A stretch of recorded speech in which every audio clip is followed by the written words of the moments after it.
Finally watched a film that's been on my list for a long time, and I definitely want to talk about it. Bone Tomahawk.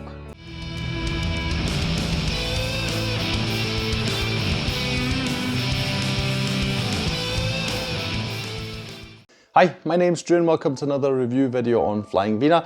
Bone Tomahawk is one of these films that you see popping up a lot on films that are either really gritty or difficult to watch or very violent or something like that, make you squeam or squeamish or something, yeah? This is mainly because of the last half hour or so, which, yeah, definitely is deserving of its reputation, but it's unfair to limit the film to just that. It's a lot more than that, right? Yeah, so I was really curious about this film. I've been wanting to watch it, you know, being on streaming services, I'd see it pop up every now and then that would remind me, oh yeah, I still want to watch that film, I need to do it at some point. Came out in 2015, I didn't see it when it came out, it wasn't even on my radar back then, I must say, 9 years ago. But yes, I've finally sat down, watched it, certainly enjoyed it. Don't worry, I'm not a freak, I don't mean the last half hour was like, yeah. But I mean, as a whole thing, I really enjoyed it. So I suppose we should just jump into the plot, really. What is Bone Tomahawk about? It's set in the Wild West. I don't know if there's a particular year, but you know, we're talking about cowboys and in this case, also Indians. That sort of period we're talking about, where there's this little town which is, I've forgotten its name, but it's got hope in it, which is quite funny, considering what happens in the film, you know.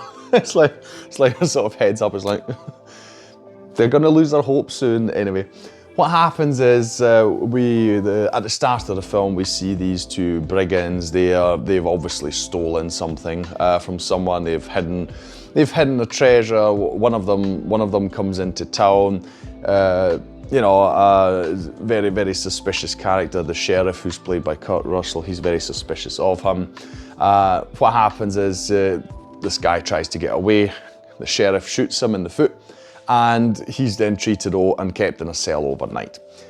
What happens the next morning, they discover that the guy's been taken from the jail. The woman who was treating him was taken, and another guy. And the main plot of the film is that the sheriff and 3 other people, one of them is actually the husband of the woman who was taken, who was treating the wounded foot. He is played by Patrick Wilson. And you've got the sheriff's deputy. He's played by Richard Jenkins. And then we've got one guy who boasts about being just really good about fighting Indians. He's played by Matthew Fox of Lost fame, which I've covered on the channel before. It was quite cool to see him pop up. Yeah, they go and try and get them back. How did they know that they were taken? Because there was one guy in the town who himself is Indian and knows various tribes, and he identifies one of the arrows. Although he does say it's not a typical Indian tribe, he describes them as troglodytes, as cannibals, you know, so they are really an outcast section. Even when it comes to the Indians, they're like, we don't deal with these people, they are insane and unnatural, etc, etc. So he tells them, the group of 4, roughly where they should be able to find them, and the 4 set off. The large majority of the film is us watching them on their horses, getting there, you know, making camp at night, and etc. It takes them a few days to get there, which I must say in hindsight makes me a bit, I don't know, I wonder about that quite a lot, because, I mean, okay, at the very start, these brigands, they stole some treasure, right? But does it really seem realistic? Because we don't see that these troglodytes have any horses, so I'm assuming that they walked or ran there. So it takes them a few days to get there by horse. So basically they trekked and followed these these thieves for over a week or more. You know, it seems a bit, that bit to me is a bit weird. I don't know, a bit, yeah.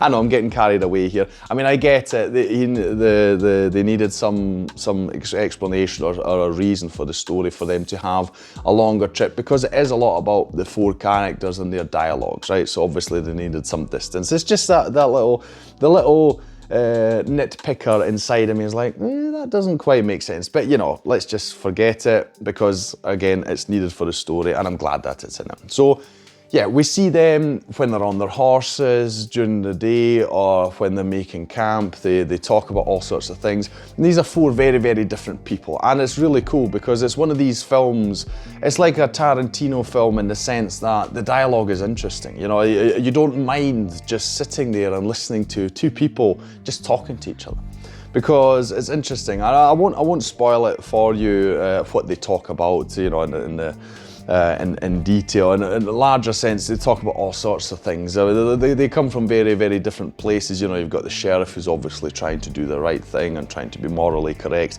You've got the boastful guy I already mentioned. He talks about the I mean, he doesn't boast. He himself says he's not boasting. It's just a fact that he has killed a lot of Indians. We learn about his motivations and how he got there. You've got the sheriff's deputy who always seems a bit, well, a bit lost, I'll call it. You know, he's sort of trailing behind and being ordered around, but he himself dealing with a heavy loss that he has suffered. And then obviously we've got the husband of the wife who was taken, kidnapped, and he's dealing with issues also because he's got an injury that he's recovering from. They just have really cool dialogue, and that is really what makes this film. Like, what's talked about a lot is the last half hour, but this is one thing that if you've got at least a broader review, more detailed review, they will also delve into this because, yeah, really well written characters. They're all fascinating. You're sitting there going, I'd like to know more about them. We only get to spend like an hour and a half with them, basically. And you're like, you know, some of these, you could maybe even make your own film out of, or at least write a story about them or so. So it's really cool. I found it really interesting.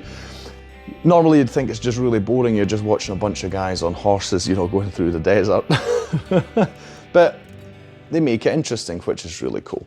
And I mean, I have kind of spoiled it in a way, but again, when people talk about this film, they do talk about it a lot. In the last half hour, it gets incredibly tense because our group, they stumble upon this tribe, these troglodytes, and shit really hits the fan.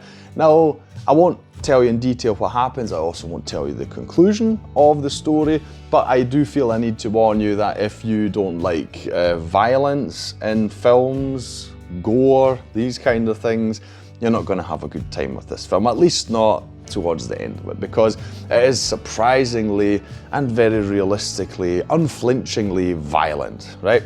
I didn't know the director before I watched this film. His name is S. Craig Zahler. That's at least how you pronounce it in German. Americans want to say Zahler or something, but it's Zahler, right? It's a German word, which means pear, actually, if you're interested. He's got a really interesting style. It's like he is aiming at just being realistic. What I mean by realistic, I felt reminded of No Country for Old Men, which I watched very recently. Actually, by the way, I'll leave a link to that film. I mean, my review of the film at the end of this one. Because violence, it just suddenly happens, there's no forewarning, and it's incredibly brutal, it's over in a second, because you feel that's what it's like in real life. There's no big dramatic build up to it or anything like that, it just happens. And in this case, it doesn't just happen, it's just some really, really terrible, horrible stuff that, you know, really makes you, your cheeks will be clenched watching this stuff. Some really, I mean, yeah, I won't go into detail, it's just be prepared for it, right? Because, yeah, if you're not up for that, you're gonna have a bad time with this film. The actors are incredible. Like I see, these four guys, it's sold just by that alone. You're watching them talk, the acting itself is superb. I mean, Kurt Russell as the leading man is just incredible in these kind of things. There's a lot to like about this film. There really is. I enjoyed a lot of it, right? So if you're looking for let's call it, it's sort of like a Western horror film, I suppose you could call it, something like that. If that's what you're looking for, you definitely can't go wrong with Bone Tomahawk, and I would definitely recommend that you watch it. If you're a fan of good dialogue in films, you absolutely have to watch it because, yeah, great characters. Love to see it on screen. Okay. That'll be all from me today. If you enjoyed this video, sicko, nah, I'm just kidding. Leave a like, share and subscribe. It is the best way to support this channel. Leave a comment down below about anything you want to say about this film. I'm sure there's a lot. I don't know if it's actually based on anything. I don't think so. I think that they came up with the story themselves.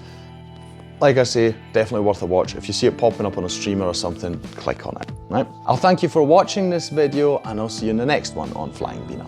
Take care.